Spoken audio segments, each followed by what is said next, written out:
بسم الله الرحمن الرحيم. الحمد لله الذي خلق الإنسان وعلمه البيان. الصلاة والسلام على رسول الرحمن سيد الإنس والجان صاحب الجود والإحسان سيدنا ومولانا محمد المبعوث بخير الملل والأديان وعلى آله وأصحابه بذور الإيمان. أما بعد، أعوذ بالله من الشيطان الرجيم. بسم الله الرحمن الرحيم. فمن حاجك فيه من بعد ما جاءك من العلم فقل تعالوا ندعو أبناءنا وأبناءكم ونساءنا ونساءكم وأنفسنا وأنفسكم ثم نبتهل فنجعل لعنة الله على الكاذبين. صدق الله مولانا العظيم وصدق رسوله النبي الكريم، ونحن على ذلك من الشاهدين والشاكرين والحمد لله رب العالمين. يا رسول الله انظر حالنا، يا حبيب الله اسمع قالنا، إننا في بحر هم مغرق خذ يدي ساهل لنا أشكالنا. مولاي صل وسلم دائما أبدا على حبيبك خير الخلق كلهم، فاق النبيين في خلق وفي خلق ولم يضانوه في علم ولا كرم. محمد سيد الكونين والثقلين والفريقين من عرب ومن عجم. ثم الرضا عن أبي بكر وعن عمر وعن علي وعن عثمان ذي الكرم. يا رب بالمصطفى بلغ مقاصدنا واغفر لنا ما مضى يا واسع الكرم. اللهم رب صل وسلم دائما أبدا على حبيبك خير الخلق كلهم. رب اشرح لي صدري ويسر لي أمري واحلل عقدة من لساني يفقهوا قولي. تمام حمد و ثنا اس ذات کے لیے جو وحدہ لا شریک ہے، جس کے علاوہ کوئی عبادت کے لائق نہیں. وہ واجب الوجود ہے، باقی ہر شے ممکن الوجود ہے. وہ بے نیاز ہے، باقی ہر شے اس کی نیاز مند ہے. اس نے زندگی گزارنے کے لیے بے شمار نعمتیں عطا کی ہیں. اس کی عطا کی ہوئی نعمتوں میں سب سے بڑی نعمت وجود مصطفیٰ ہے. بے شمار درود و سلام اس ہستی پاک پہ جو ہمارے درود کے محتاج نہیں، بلکہ اللہ اور اس کے فرشتے ان پہ ہر وقت درود و سلام بھیج رہے ہیں. حضور کی آل پر، حضور کے اصحاب پر، آپ کے اجداد پر، آپ کی ازواج پر، آپ کی امت کے تمام اولیاء پر اللہ بے شمار رحمتوں کا نزول فرمائے. دنیا میں ہمیں ان کے نقش قدم پہ چلنے کی اور آخرت میں ہمیں ان صالحین کی سنگت نصیب فرمائے. ماہ محرم شریف کا پہلا جمعہ المبارک سال کا پہلا جمعہ ہے. اللہ کریم آج کے دن نازل ہونے والی برکتیں، رحمتیں ہم سب کو عطا فرمائے. بلا تاخیر و بلا تمہید گفتگو کا آغاز قرآن اور اہل بیت، اس ٹاپک پہ کچھ گزارشات عرض کرنی ہیں. اللہ کریم جل جلالہ نے حضور نبی مکرم صلی اللہ علیہ وآلہ وسلم کو جو کچھ بھی عطا فرمایا ہے وہ بے مثل و بے مثال عطا فرمایا ہے. میں زیادہ جملے بول کے گفتگو بغیر تمہید کے ہی شروع کرنا چاہ رہا ہوں تاکہ تھوڑے وقت میں زیادہ گفتگو ہو سکے. اہل بیت یا آل، یہ لفظ بولا جاتا ہے حضور کی اہل بیت اطہار کے لیے. یہ اہل بیت اور یہ آل 1,00,000 کئی ہزار نبیوں کی بھی اہل بیت ہیں، ان کی بھی آل ہے. لیکن جو مقام اور جو مرتبہ اللہ نے حضور کی اہل بیت کو عطا کیا ہے وہ سارے نبیوں میں کسی نبی کی اہل بیت کو اللہ نے عطا نہیں کیا۔ اس کی وجہ حضور کی ذات پاک ہے کہ اللہ کریم نے محبوب کو جب بنائے بے مثل و بے مثال ہے تو پھر جو کچھ دینا ہے وہ بھی بے مثل و بے مثال ہی عطا کرتا ہے۔ اس لیے یہ نہیں کہ ان نبیوں کی اہل بیت نہیں، قرآن میں ذکر ہے ان کا، ان کی آل بھی ہے اولاد بھی ہے، بلکہ قرآن کریم قرآن رشید کی سورہ ہود پڑھیں، اس میں حضرت نوح علیہ السلام کا تذکرہ تفصیل موجود ہے۔ میں صرف اشارہ کر رہا ہوں، آل تو ہر نبی کی ہے، لیکن ساری آل، ہر نبی کی آل اس مرتبے پہ نہیں پہنچی کہ ان کو یہ شان دی جائے۔ یہ شان اور یہ مقام، یہ مرتبہ نبیوں کے اندر بھی اگر کسی نبی کی اہل بیت کو اللہ نے عطا کیا ہے تو وہ حضور کی اہل بیت کو اللہ نے عطا فرمایا ہے۔ اس لیے تذکرہ جا بجا ہے، اس لیے قرآن میں بھی ذکر ہے، احادیث میں بھی ذکر ہے، تاریخ میں بھی ذکر ہے، اور رہتی دنیا تک ان کا نام بھی زندہ ہے، ان کا نشان بھی زندہ ہے، اور ان کا لگایا ہوا جو اسلام بچایا تھا اہل بیت اطہار نے، وہ اسلام بھی قیامت تک زندہ ہے۔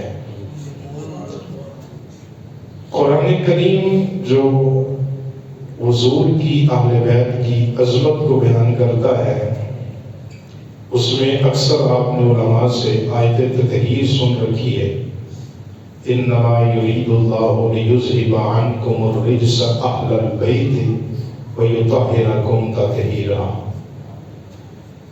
یہ جو ایک مقام ہے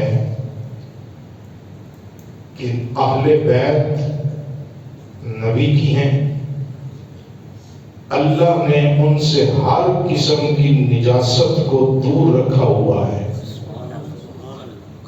اور یہ نجاست سے دور رکھنا اور انہیں خوب پاک رکھنا، میں اس آیت کا ترجمہ بھی نہیں کر رہا، تفسیر میں بھی نہیں جاؤں گا، صرف اشارہ کر رہا ہوں، نبی کی اہل بیت کو ہر نجاست سے پاک رکھنا، ہر نجاست کو ان سے دور رکھنا۔ قرآن یہ کہہ رہا ہے انما یرید اللہ، اس میں یہ نبی کی اہل بیت کا ارادہ نہیں، بلکہ اس سے بھی آسان لفظ بول کے گفتگو آسان کر رہا ہوں، بندہ دنیا میں پاک ہونا چاہتا ہے تاکہ وہ عبادت کرے، اور قرآن کا حکم ہے یا ایھا الذین آمنوا اذا قمتم الی الصلاۃ، سورہ مائدہ کے اندر، کہ جب تم نماز کے لیے ارادہ کرتے ہو تو پھر اپنے آپ کو پاک کر لو، خود کو پاک اور صاف کر کے اس کریم رب کی بارگاہ میں حاضر ہو جاؤ۔ اب جس نے پاک ہونا ہے اس نے پاک ہونے کا پہلے ارادہ کرنا ہے، پہلے ارادہ ہوگا پھر وہ پاک ہوگا۔ کوئی مفتی صاحب ہیں، پیر صاحب ہیں، قاری صاحب ہیں، خطیب صاحب ہیں، کوئی چودھری صاحب ہیں، ڈاکٹر صاحب ہیں، کچھ بھی ہیں، اگر انہوں نے پاک ہونا ہے تو پاک ہونے کے لیے پہلے دل میں ارادہ آئے گا، پھر وہ پاکی حاصل کریں گے۔ الغرض عام بندے نے پاک ہونا ہے تو اسے پاک ہونے کے لیے اپنا ارادہ کرنا پڑے گا۔ مجھے نہیں سمجھ آئی مصطفیٰ کی اہل بیت کی شان کتنی بلند ہے، عام بندہ پاک ہونا چاہے تو اسے پاک ہونے کے لیے پہلے ارادہ کرنا پڑتا ہے۔ یہاں پہ جب اہل بیت رسول کی عزت و عظمت کی باری آتی ہے، حریف کبریا سے صدا آتی ہے انما یرید اللہ، بندے نے پاک ہونا ہے تو ارادہ بھی بندے کا ہے۔ مصطفیٰ کے گھرانے کو اللہ نے پاک رکھنا ہے، یہ ان کا ارادہ نہیں، یہ تیرے پروردگار کا ارادہ ہے۔ کائنات بنانے والے نے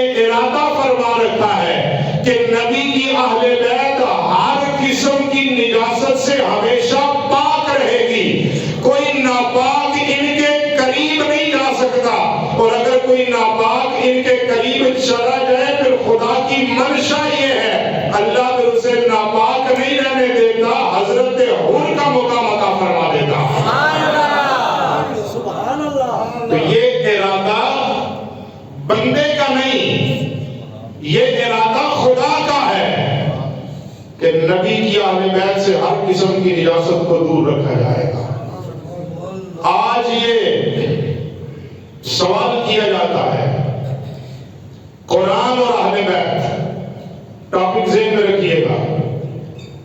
آج یہ پوچھا جاتا ہے کہ بابا محرم کا ابھی پہلا جمعہ ہوا تو مسجدوں میں آل رسول کا تذکرہ شروع ہو گیا.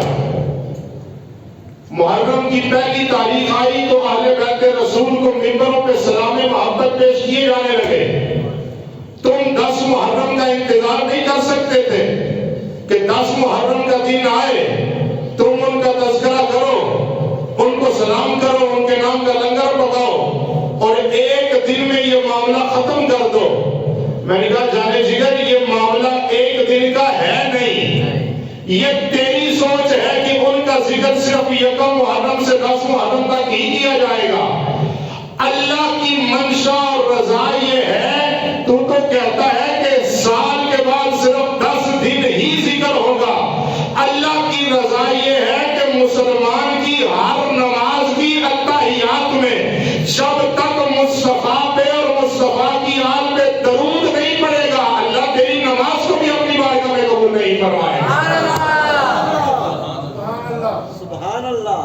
تمہیں تو یہ مسئلہ بنا ہوا ہے کہ محرم آیا تو انہوں نے شروع کیا، ہم نے محرم کا انتظار نہیں کیا.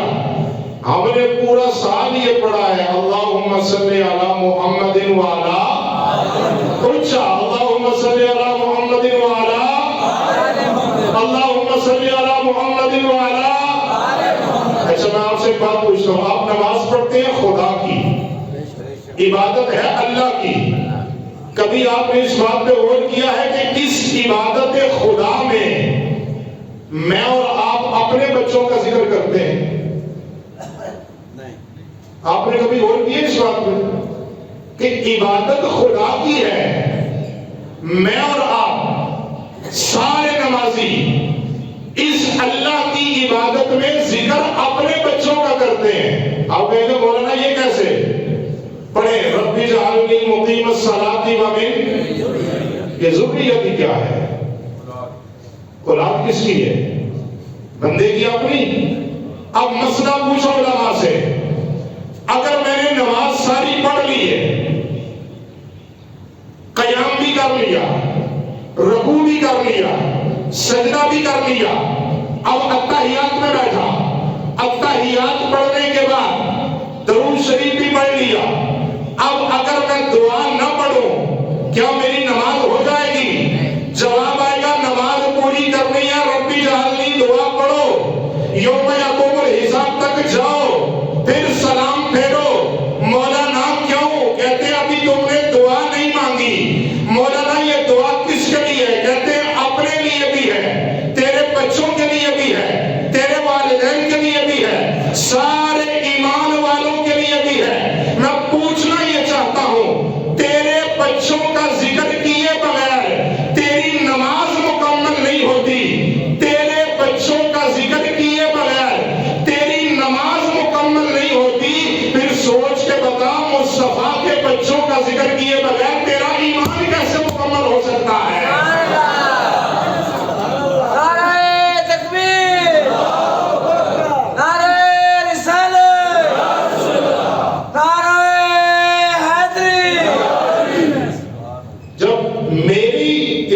عبادت ہو رہی ہے خدا کی، نماز میں نے پڑھ لی ہے، اب نماز میں ذکر ہو رہا ہے میرے بچوں کا، نماز میں ذکر ہو رہا ہے میرے اماں ابا جی کا. جب اس نماز میں تیرے بچوں کا ذکر نہ کروں تو تیری نماز پوری نہیں ہوتی. بتا جس ایمان میں مصطفیٰ کے بچوں کا ذکر نہ ہو اس کا ایمان کیسے مکمل ہو سکتا ہے؟ پھر ماننا پڑے گا اگر نماز بھی پوری کرنی ہے تو پھر مصطفیٰ کے بچوں کا ذکر ضروری ہے. اگر کسی مسلمان کو اپنا ایمان مکمل کرنا ہے پھر بھی مصطفیٰ کے بچوں کا ذکر ضروری ہے.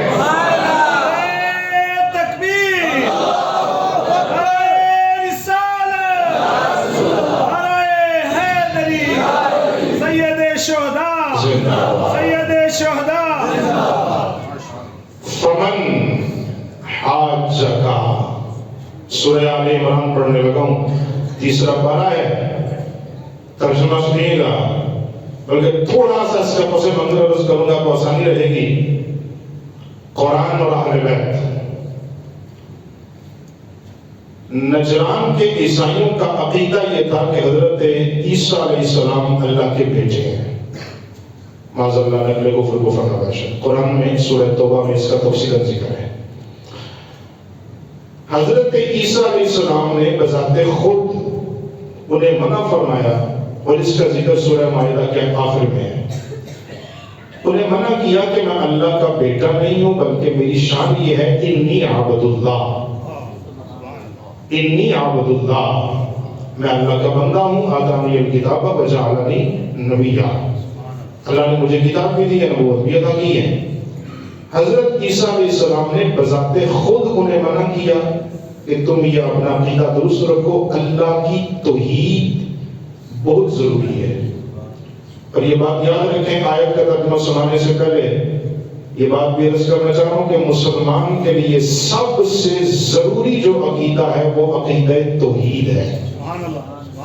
اللہ کی وحدانیت کا اقرار ہر مسلمان کے لیے ضروری ہے۔ جب تک دل و جان سے تسلیم نہیں کرے گا اس وحدہ لا شریک کی ذات کو، بندے کا ایمان دور دور تک ایمان کے نزدیک بھی نہیں جا سکتا۔ حضرت عیسیٰ علیہ السلام نے بتاتے خود انہیں منع کیا، وقت چلتا رہا، ان کا عقیدہ اپنی جگہ پہ رہا کہ معاذ اللہ حضرت عیسیٰ علیہ السلام اللہ کے بیٹے ہیں۔ سورہ توبہ کے اندر ہے، آخر الزمان نبی، حضور تاجدار ختم نبوت کا دور نبوت اور رسالت، حضور تشریف لائے۔ عیسائیوں کا عقیدہ یہی ہے، حضور نے گائے بگائے انہیں خط و کتابت کے ذریعے پیغام بھیجا کہ تم اپنا عقیدہ درست رکھو، حضرت عیسیٰ علیہ السلام اللہ کے نبی ہیں، وہ اللہ کے بیٹے نہیں ہیں۔ عیسائیوں نے اس بات کو تسلیم نہیں کیا۔ حضور امام الانبیاء صلی اللہ علیہ وآلہ وسلم اللہ کی بارگاہ میں عرض کرتے ہیں، پروردگار عالم یہ بتا، میں نے تو تیرا حکم پورا کما حق کو ان تک پہنچایا ہے، اب یہ بات تسلیم کرنے کے لیے تیار نہیں ہے، اللہ بتا حکم کیا ہے؟ اللہ فرماتا ہے حبیب اگر یہ اب بھی بات تسلیم نہیں کر رہے اور اس بات کے اوپر یہ جھگڑا کر رہے ہیں بار بار کہ حضرت عیسیٰ علیہ السلام کے حوالے سے عقیدہ ان کا درست نہیں ہے اور اللہ کی وحدانیت کے اوپر ان کا یقین اور ایمان نہیں ہے، تو حبیب فقل تعالوا، مصطفیٰ اعلان کرو اگر تم اللہ کی توحید کو نہیں مانتے تو پھر آؤ کھلے میدان میں۔ اللہ وہ کھلے میدان میں آئے تو پھر میرے لیے کیا حکم ہے؟ فرمایا اعلان یہ کرے ندعو ابناءنا و ابناءکم و نساءنا و نساءکم و انفسنا و انفسکم۔ حبیب اللہ کی توحید منوانے کے لیے، اس وحدہ لا شریک ذات کو منوانے کے لیے اعلان کریں کہ کھلے میدان میں آؤ، جسے مبادلہ کہتے ہیں، کھلے میدان میں آؤ۔ اور کیسے آؤ؟ فرمایا اعلان کر ابناءنا و ابناءکم، تم اپنے بیٹے لے کے آؤ، ہم اپنے بیٹے لے کے آتے ہیں، ونساءنا و نساءکم، تم اپنی عورتیں لاؤ، ہم اپنی خواتین کو لے کے آتے ہیں، وَأَنفُسَنَا وَأَنفُسَكُمْ، تم اپنی جانیں لے کے آؤ، ہم اپنی جان کو لے کے آتے ہیں۔ ترجمے میں غور کرنا، تم اپنی جان لے کے آؤ، ہم اپنی جان لے کے آتے ہیں، تم اپنی جانیں لاؤ، ہم اپنی جانیں لاتے ہیں۔ اب جب یہ مباہلہ ہوا، حضور کے صاحبزادے دنیا سے پردہ فرما چکے تھے، اللہ نے حکم دیا ابناءنا و ابناءکم، مصطفیٰ نے کہو کہ تم اپنے بیٹے لاؤ، ہم اپنے بیٹے لاتے ہیں۔ مباہلے کے میدان میں عیسائیوں سے مقابلہ کرنے کے لیے، اللہ کی توحید منوانے کے لیے پورے عرب میں انتخاب کس کا ہوا؟ وہ مصطفیٰ کی ذات ہے، وہ سیدہ زہرا کی ذات ہے، وہ میرے مرشد علی المرتضیٰ کی ذات ہے، وہ حسنین کریمین کی ذات پاک ہے۔ اللہ پورا عرب بڑا بڑا ہے، تیری توحید کو ماننے والوں کا ان پانچوں کو کیوں بھیجا ہے؟ حریم کبریا سے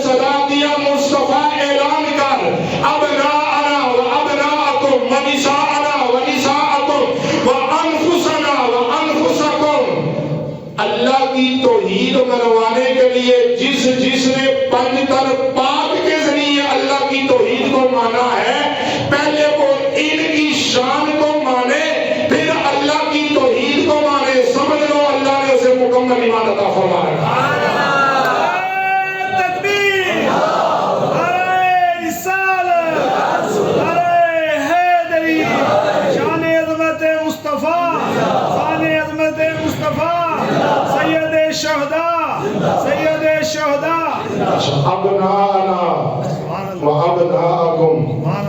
محبوب نے کہو تم اپنے بیٹے لاؤ، ہم اپنے بیٹے لاتے ہیں، تم اپنی خواتین کو لاؤ، ہم اپنی خواتین کو لاتے ہیں، تم اپنی جانوں کو لاؤ، ہم اپنی جانوں کو لاتے ہیں۔ جاؤ مبارک کی تاریخ پڑھ کے دیکھو، مصطفیٰ کے بیٹوں کے طور پہ حسین کریمین گئے ہیں، خواتین میں شہزادی کونین گئی ہیں، اور جب جان مصطفیٰ کی بات آئی ہے تو اللہ نے مرشد علی کا نام لیا۔ میں رکوں گا، مبالغہ نہیں پڑھ رہا، میں صرف اشارہ کر رہا ہوں، جب یہ پنج تن پاک کا قافلہ عیسائیوں کے مقابلے میں گیا نا، تو بات یہ تھی کہ بات ہوگی اور بات سر عام ہوگی، تم بھی ہاتھ اٹھاؤ دعا کے لیے، ہم بھی اٹھائیں گے دعا کے لیے۔ جو سچا ہوا وہ بچ جائے گا، جو جھوٹا ہوا وہ وہیں پہ ختم ہو جائے گا۔ جب عیسائیوں کے اس پادری نے دیکھا نا پنج تن پاک کے چہروں کو، اس نے عیسائیوں سے کہا، اے بدبختو ان کا مقابلہ نہ کرنا، اگر انہوں نے ہاتھ اٹھا دیے قیامت تک کوئی عیسائی دنیا میں نہیں بچے گا، قیامت تک یا مسلمان زندہ رہیں گے یا مصطفیٰ کا اسلام زندہ رہے گا۔ میں نے واقعہ عرض نہیں کیا، لیکن یہاں پہ رکنا چاہتا ہوں۔ جب مباہلے کے لیے حضور تشریف لے کے جا رہے تھے، حضور کے چلنے کا اور جانے کا انداز کیا تھا؟ سورہ آل عمران آیت مبارکہ پڑھیے گا، اس کی تفسیر میں تمام مفسرین کو سب سے آگے حضور ہیں۔ جملوں پہ غور کرنا، میں ایک نقطہ دینا چاہتا ہوں، سب سے آگے حضور ہیں، سب سے پیچھے مولا علی ہیں، درمیان میں شہزادی کون ہے؟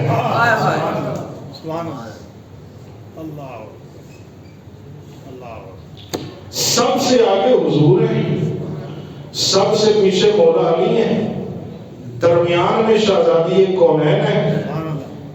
بائیں کاندھے پہ حضور نے اٹھایا سید الشہداء شہید کربلا کو، اور دائیں انگلی سے لگایا امام حسن مجتبیٰ کو۔ اگر آپ نے یہ جملہ غور سے سن لیا تو پھر توجہ سے سننا، کیونکہ جب شہزادی کونین کی بات آتی ہے تو میں بھی جذبات پہ کنٹرول نہیں رکھ سکتا، میں نے واقعہ پورے کا پورا چھوڑ دیا صرف یہ جملہ پڑھنے کے لیے۔ آگے حضور ہیں، پیچھے مولا علی ہیں۔ حالانکہ قانون یہ تھا شریعت کا بھی اور ویسے بھی کہ جب میاں اور بیوی دونوں زمین پہ چلیں، مرد آگے چلے گا، بیوی پیچھے چلے گی۔ یہ آج کل کی بات نہیں کر رہا، آج کل کو سسٹم ہو رہا ہے، وہ آپ جانتے ہیں۔ قانون یہ تھا کہ مرد آگے چلے، بیوی اس کے پیچھے چلے۔ مباہلے کے میدان میں یہ قانون نہیں رہا، بلکہ حکم یہ ہوا سب سے آگے مصطفیٰ، سب سے پیچھے مولا علی، درمیان میں چلے شہزادی کونین۔ اگر کسی کو جملے کی سمجھ آئے تو ایمان تازہ ہوگا، جسے سمجھ آئے وہ بندہ بولے۔ سب سے آگے حضور، سب سے پیچھے مولا علی، درمیان میں شہزادی کونین۔ دائیں طرف ہے سخاوت کا بادشاہ، بائیں طرف ہے شہادت کا شہنشاہ، اور یوں کہہ لیں آگے ہے نبوت کا پردہ، پیچھے ہے ولایت کا پردہ۔ دائیں طرف ہے سخاوت کا پردہ، بائیں طرف ہے شہادت کا پردہ، جو ان کائنات کے بڑے پردوں کے درمیان میں طہارت بن کے چلے، اس طہارت کا نام ہے شہزادی کونین سیدہ زہرا خاتون جنت پاک۔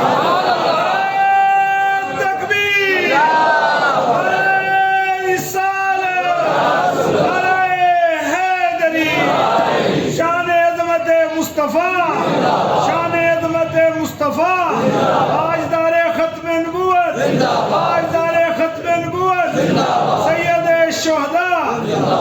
ماشاءاللہ ماشاءاللہ نبوت کا پردہ، کیا بات کیا بات ولایت کا پردہ، کیا بات سخاوت کا پردہ، شہادت کا پردہ، ان سارے پردوں کے درمیان کائنات کی سب سے بڑی طہارت جا رہی ہے، کائنات کی سب سے بڑی طہارت جا رہی ہے، اور اس طہارت کو شہزادی کونین کہتے ہیں۔